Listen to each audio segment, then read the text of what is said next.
Guys, this is Wes. We're on Give Us It podcast, and we're here on the course. I've got someone who makes me look small, someone who's a dang good golfer. But Not good to golf, but we're golfing. guys, he owns a business, but he also is trying to do something special and create a connection with people while doing something fun outside on a golf course. With that, I just want you to introduce your name and a little bit about your business, and then ultimately what your goal is.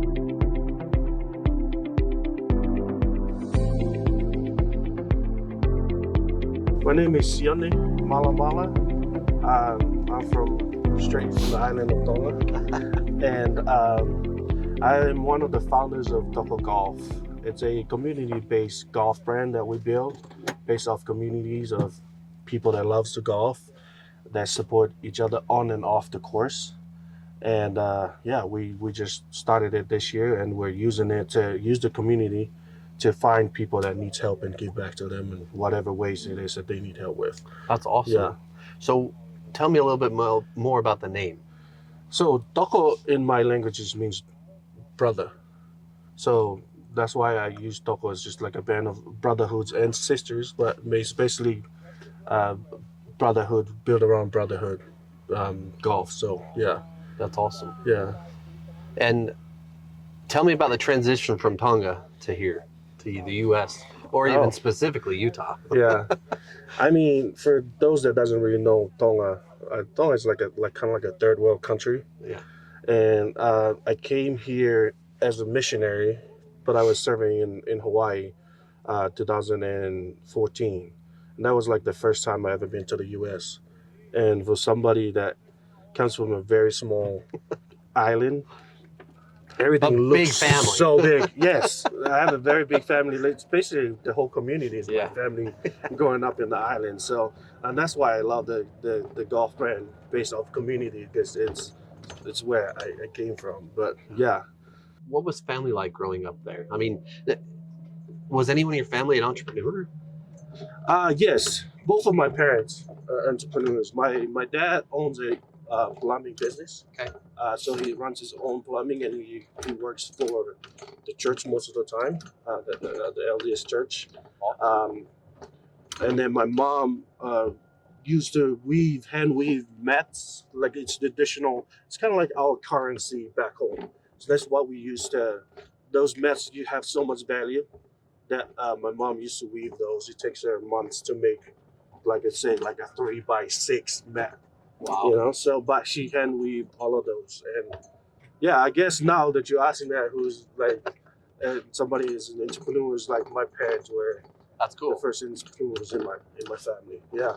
Because I believe that generationally we're taught, whether good or bad, we're trained, taught, and educated by our families. So, yes. Or our surroundings, or our friends, or community, right? Yeah. And your community is a strong culture of community, and we support, we help, right? And then you also had your parents who taught you, hey, the LDS church is not a small business. Yeah. And your dad's a plumber, owns a plumbing company that does service for that company, right? So. Yeah. And my parents I grew up in a very good parents that took care of, and I come from a siblings of 6. Wow. So where do you fall? I'm the second oldest. Okay. I have an older sister, and then I'm the second oldest in those 6. So I don't know if you know anything about culture. When you're the oldest son, it comes with you're responsible for everybody in your whole family, and even cousins, the whole clan. So yeah. Yeah, I'm not. I mean, I'm familiar-ish. I've got some good friends, whether it's Samoan or Tongan. I know there's a difference, right? But I also know that there's great pride, right? I mean, a lot of tattoos and a lot of things that signify certain things for your guys' family and culture. But you guys are loving. You guys are caring. Yeah. I think that's kind of like what we're built around is love, respect, and family. That's kind of like our, like, any Polynesian, Samoans, Tongan, any, that's like what we were raised out of is love. Love each and every one, like what you treat whoever it is that you come across, the way that you want to be treated. And then respect, basically our elders, anybody older than us, we listen to whatever it is that they say, and we respect their ways. And then family, like family above anything else. And we have a guy named Joe Asai that works for the company. He's one of our PMs, and he's a great guy. Yeah. He's basically a chief back home. Yeah. Yeah, and the responsibility he carries Yes. is pretty crazy. But you said something too. I just wanted to talk a little bit about it. Do you have children? I don't have children, yes. But you said my parents, they were great parents. What makes good parents in your eye? For me, their strictness. They were very strict with us. I think nowadays you call them abuse, but it was actually tough love. You know, Yeah. I wouldn't trade it for anything. Yeah. The way I was raised and by my dad and everything is like, they really don't tell you that they love you. I think actually, the first time I ever heard my dad tell me that he loved me was like when because he was gonna die. Was on his dying bed, and he told me that he loved me for the first time. I was like 21 or 20 years old when he said that. But they do show us. That's kind of like where they're at with my parents. They show us that they love us, but they don't tell us that they love us. So your dad passed? No, he's still with us. Okay, unfortunately. Good. Yeah. I lost my dad, so I understand also what that. I remember him being on the deathbed. I also remember some of those conversations. And, I mean, there's also the belief side, right? Mm-hmm. My dad said to me, I said, Dad, we're all losing you. And he said, well, you don't get it. I lose everything. Yeah. He didn't have a belief in anything after. And I know if you grew up with the church and kind of the belief, like there is after. Right? Yeah. So Yes. That's also something that your parents taught you. Yeah. Right. And that was like the thing about it, like I was a pretty decent rugby player. And like coming from you couldn't tell. Yeah, they couldn't tell, but I have like growing up in the island, like the only way for you to support your family is go play rugby. And my dad was like so sick, then he's like, I don't want you to go play rugby. I want you to go on a mission. And that's kind of like his dying wish for me was to go on a mission. Serve a mission. Doesn't matter about, don't worry about the family or any of that.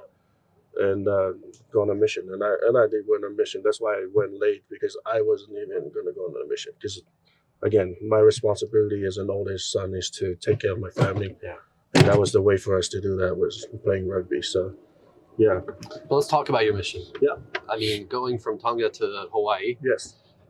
Similar in some ways, but not, right? I've never been to actually Hawaii or Tonga, but I would say, what was the coolest, or what was a lesson that you still use today that you learned on your mission? First, like speaking English. I never speak English before I went on the mission. Okay. So the first couple months on the mission, all I was taught because I was told I was going to speak my native language at the MTC. So I was only there for a short time, so I didn't get to learn any English at all. So when I got onto the mission field, they assigned me to an English-speaking area. And the thing I know about English was at the time was like, I'm good and I'm hungry. So those are the first. Like, when I went on a mission, I was like 230-pound fit to play rugby. You know, came out 315 pounds But you still look fit. Yeah, but because that's all I know was like majority of the time, I'm good. Hungry. And they were like, "You want food?" Yes. So how do you say I'm good and I'm hungry in Tongan? Good is saibe.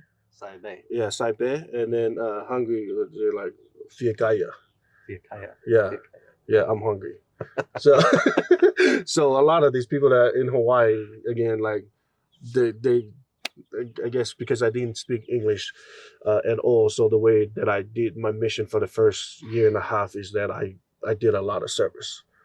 I would cut people's grass because I didn't know how to talk to them and stuff, or do a lot of services and stuff, and that's how I learned. And then people love me, and they show in Hawaiian culture, if they love you, they'll feed you. Yeah. Yeah. So, yeah.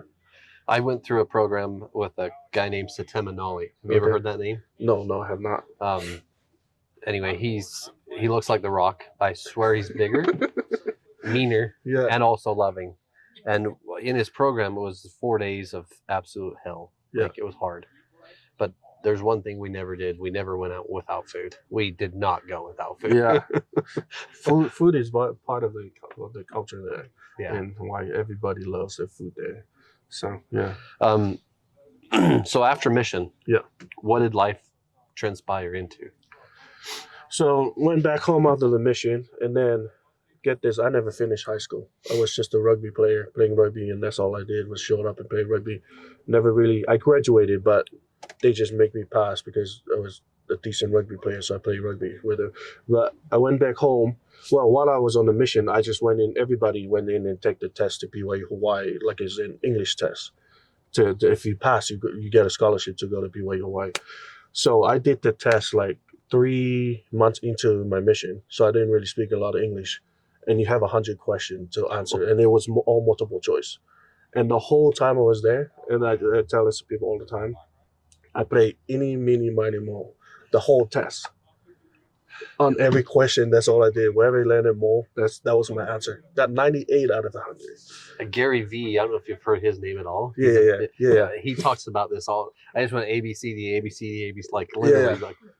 And then I got asked by because usually international students, they take it a couple times before they actually pass. I did it one time, and I got 98 out of 100. And I got asked, like, what, like, how do you know all of this stuff? And I was like, I just read the Book of Mormon. That was the... Read the Book of Mormon. Read the Book of Mormon, There's the best advice of the day. But they didn't know that I was just playing any, mini, miny, mo, because I have no idea what I was looking at. So I got a scholarship to the BYU and went home for a month, came back to school. I was there for 2 semesters. Never really good students at all, but I was actually pretty good. I got 4.0 on my semesters. Wow. And I met my wife there. So school wasn't for me, so I came here to Utah to provide, again, because I have family back home, and I know I wasn't good at school. It was just a waste of time for me to be there. So I came to Utah after I met my wife, started working here, and started my landscaping business 9 years ago. So, yeah. So, as a business owner too. Yeah.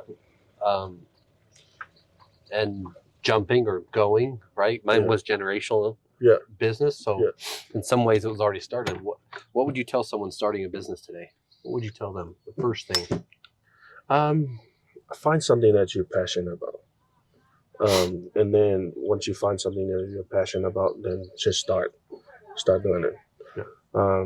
Also, it's good to learn from people that does it in your industry, but just find something you're passionate about. If you're not passionate, if you're doing it for money or any other reason than passionate about it, you're not gonna last very long in the business space. Or at least that's why I pick what I do. Is I love building fences. It's weird, but like people that we make fences with them, we're like, oh yeah, good fence. It's just a fence to them, but to me, it's like, it's art. It's art. Yeah, I created, that.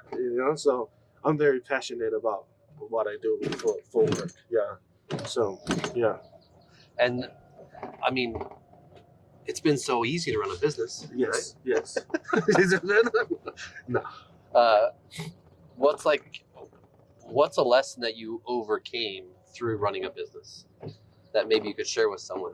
Is it cash flow? Is it material? Is it sales? Is it like what's something you learned? I mean, the thing about business that I learned, and I want to, somebody asked me about it, like, what do I learn about businesses? You gotta have patience, patient, because everything happens with like in time, like the right time, things happens. But you just gotta have patience. There's a lot of people get into business and they don't see the success that they see other people have, and they quit. But if you have patience and again, passion about what you're doing, you go a long way when it comes to business. So I think that's the number one thing I learned about business is passion. And I mean, you've already said it because you use the word passion, but I usually ask a question like motivation or purpose. I think purpose. Yeah. And that's the other thing about I love what I do with my landscaping business is the amount of people that I employ throughout the years of doing my business. I just love knowing that people are actually paying the bills because I got them a job, and I love that. I love, again, I learned this on the mission. I love to serve people. Yeah. And that's the number one thing that, if anything, people know about me is like I was always there to serve and always lend a helping hand whenever I can. So yeah. I think as we've done this, I don't know, a few times now, it's great because most owners, all they want to do is serve or help or solution or provide, right? I mean, there are some people that do it for money. There are also some people that do it for fame. But most of the time that fails or fades out, or there's no one around them. There's no one around them that really want to be around them. Right. But when you do it with the purpose, we have 35 employees, 40 employees, and it's hard. People are hard. But it's the joy, right? It brings joy. And fulfillment. Why landscaping? Why fencing? And what's the name of that company? It's J&K Fencing. So it's J, because when I introduce myself as Sione, most people are like Stone, Sion, Saiwan or something. So, but it's basically, Sione means John. And then, most people call me J. So I go by J, and then K is my wife, McKenna. So that's why we get the J&K Fencing and Landscaping. So, That's awesome. And you had moved to Utah. Was your wife from here at all, or was she from Hawaii? She was born in Hawaii, raised in Long Beach, and then when they were in high school, they came out here to Manaway, like Logan area. So she grew up in went to high school over there. Gotcha. Is that the reason you guys came from Hawaii to here? No, she hated it here. She does not want to live here. But it's I love it here. I feel safe. I've been all over the country because my wife used to be a flight attendant, so we would go all over. But there's no place like Utah. It just feels safe, and also it's cheap. She wanted to live in Hawaii, and she wouldn't even mind sleeping at the beach just to be in Hawaii. And I was like, no, I grew up in a tiny island, and I lived that life, and I want something different. So that's why I moved to Utah. It's cheap and it's safe. It's a great place to raise a family and all that stuff. So that's awesome. How old were you when you started the company? So I'm 33 now. So 9 years ago. So we started 24, 25. And you know how know how business when you started out, I ate ramen first. Dreams. And then you see all of these success again, you see all these people doing all the success and the life that they live, and you're like, that should be easy, And you got into it, and first year I made 30 grand, and the work we do is seasonal, and then in the wintertime I ate ramen noodle, and then you have the church bishop storehouse, newly married, my wife wasn't working, I was the one working, so we use that, just so we can stay afloat, and then every year after that it got better and better. So and I think it's great just going through the idea of business that people even reach out still to us today. It's oh, you go do a podcast, or you man, your life's easy. I wish you knew, but great. Think it's easy. I think that's the biggest, not myth, but most people don't know how hard it is to run a business, right? It is, But at 24 or 25, you had the drive. Plus, how important is it that your wife, is it McKenna? McKenna, yeah. How important is it she's on board? Oh, very important. I wouldn't accomplish anything if I was doing it on my own. I'm just the muscle. She's the brain behind every accomplishment and every success that I have. That's so awesome. She's very important. She plays a very big part in where we're at today in life and in business. So yeah. And what's the experience like when people go through you to get their fence done or their yard landscaped, or walk us through something? I mean, when somebody needed something, so we have a very good presence on Google, and most of our customers come from Google. So anytime they look up a fencing contractor, concrete, landscaping, deck builder in the area, our company always shows up on top because we build a very good presence on Google, and then they'll call us and we'll schedule an appointment. I'll come out there and look at their jobs, give them options and all that stuff. And if they like it, usually sold the job on the site on site, and we schedule them and have my crews go out there and take care of it. So yeah, That's awesome. yeah. I mean, 9 years, great job, by the way. Thank you. Like that's no small feat. No, yeah. And I'm sure it's been up and down. Oh, right? yeah, that's the part that most people don't see is the down. They always see the up part, but they don't see the down part of owning the business. And it's very hard too because you have people relying on you. And then for a service-based business, like you have to always keep on getting jobs to come in. And there's so many companies out there. Yeah. And you have to compete with them, and you have to build a reputation. The only way to stand out different is build a reputation where people love what you do, and then they'll recommend it to their other friends and all that stuff. But it's very hard to manage people and always make sure that they're taken care of and all that stuff. So it's scary. But been doing it for 9 years, so it's a learning experience every single day. Nothing's the same. There's always something coming up, so but I love it. And if you were starting a new business today, yes, what would you do different? What would you have done different today versus 9 years ago? I would get a mentor. Yeah, I would get a mentor for sure, because it like somebody that's done it, and you look up to them and see their success, and you want to be like them. I think it's best to invest in getting a mentor and not learn from experience along the way, like from the mistakes and stuff. So I would get a mentor to teach me. Yeah. That's it's crazy how much that can change the course of your business, right? Yes. And let's dive into Toko. Yeah. Like, first question is why? Why? Yeah. Why do it? Why start it? Again, like I said, I love serving people, and that's the whole purpose behind Toko Golf. It's more than golf. It's about helping people that you need. Like, for example, last week we had a mom and a newborn baby reach out that they needed help. They were looking for a car, but I don't have that to give them. So I reached out and was like, I don't have a car, but what other ways I can help you with? And we also have an online website that we sell like merch, like hats and all that stuff in there. And we use that fund to do all of this work that we do. So they were asking for diapers, and I had no idea what diapers, because I don't have kids, or what to look for.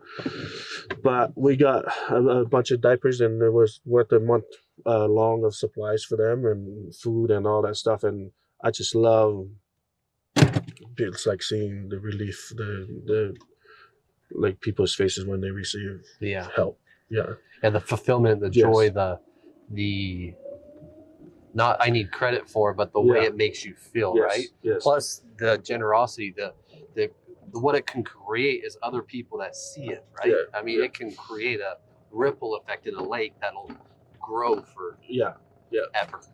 Yeah. And like I say, like I've been doing that for a while, like just helping people. But I never really put it in front of people, like in social media and stuff, until I came across golf. And that's the only way for me to do more for other people, is that people has to know about it, what I'm doing, Like I never really liked showing like what I was doing to help people. But in order for me to help more people, people has to know about it. It's just, especially social media, they want to know about it. So we started doing that. To like still find people to help through golf, and all the communities and people that supported Toko Golf. They're amazing people, and I mean, it's crazy when you do something outdoors or outside, but you're creating a community of people. Like the podcast for us is similar to that, right? Yeah. It was because I felt alone. But we were trying to do things different. Alex has helped this thing grow like crazy. Yeah. And she's wearing multiple hats in the business, right? Mm-hmm. She's working in the business too. So, but it's when you take it outside of you and you make it about other people. Yeah. It's crazy. People are vulnerable. They're open. Yeah. Right? Yeah. I'm sure it's potentially also brought you deals for your business, right? It does. Yeah. And and again, deals does help with helping Yeah. more people, and social media plays a really big part in that. And so it's amazing how many people that wants to help also when you're doing, again, the ripple effect where you start something, people will be like, okay, I wanted to do that, then that's the goal, is to be able to build a brand, especially in the most selfish game ever created. You really, it's all about you and all that stuff, but we turn golf into something to help out others instead of just thinking about yourself and stuff. So yeah, That's cool.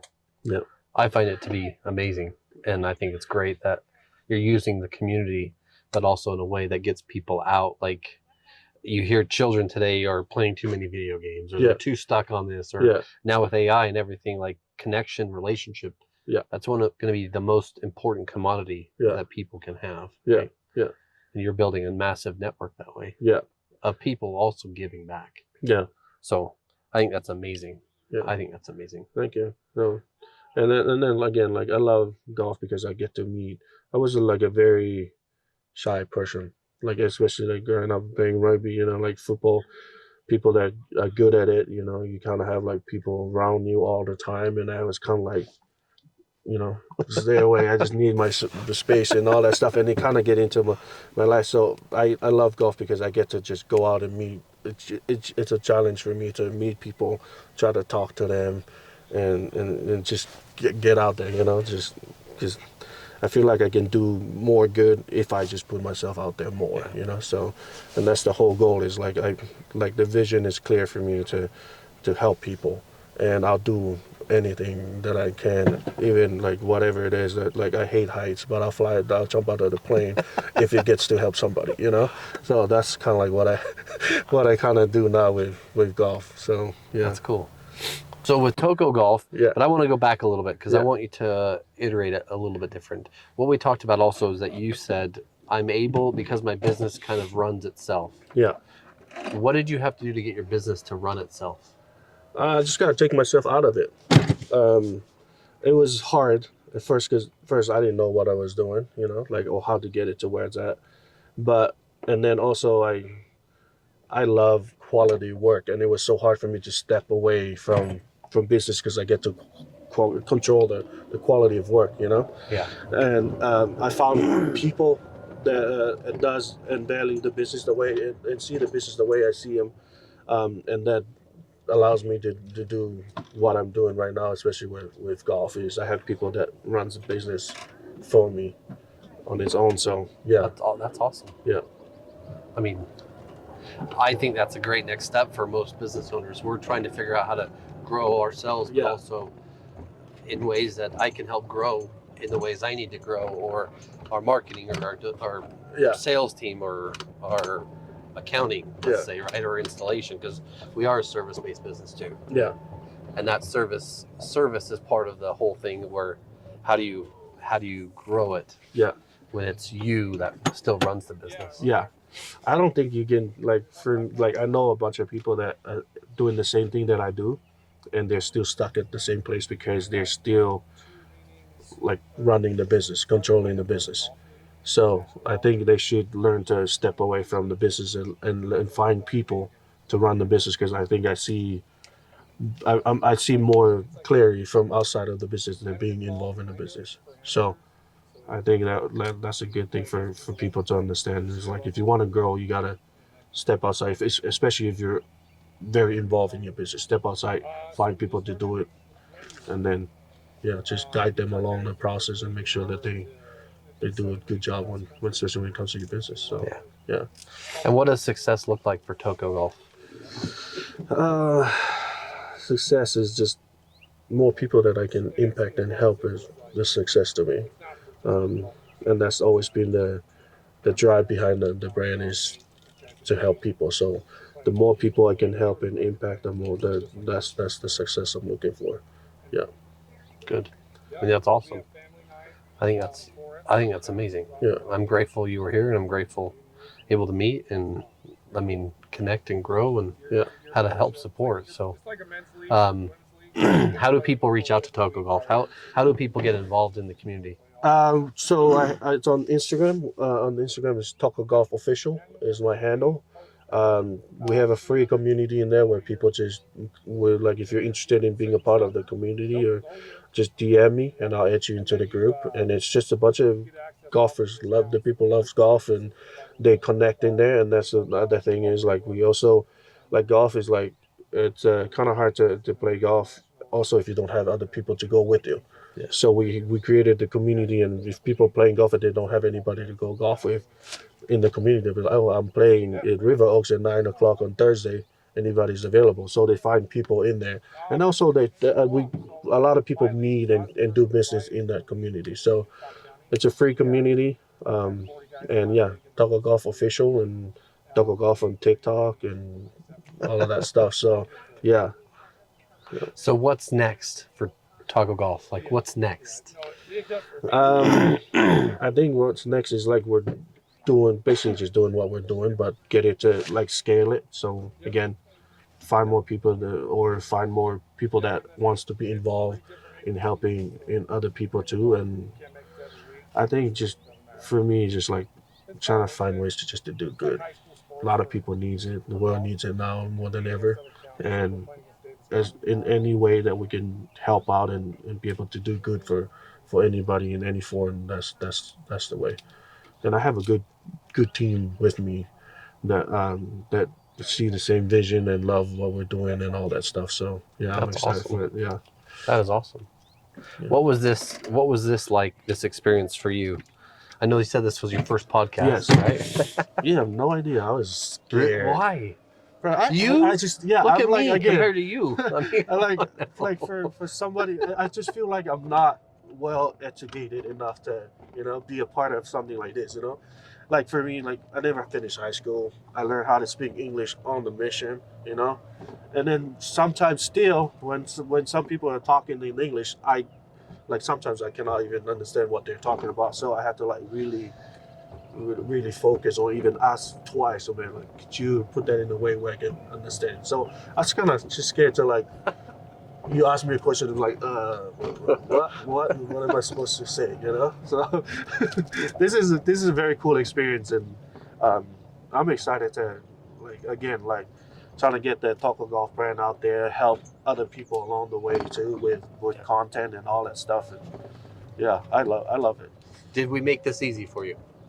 Actually, it's pretty I'm surprised. I have no idea. Like, if I had, like, the heart rate app when I step into your cart, I think I should be having a heart attack.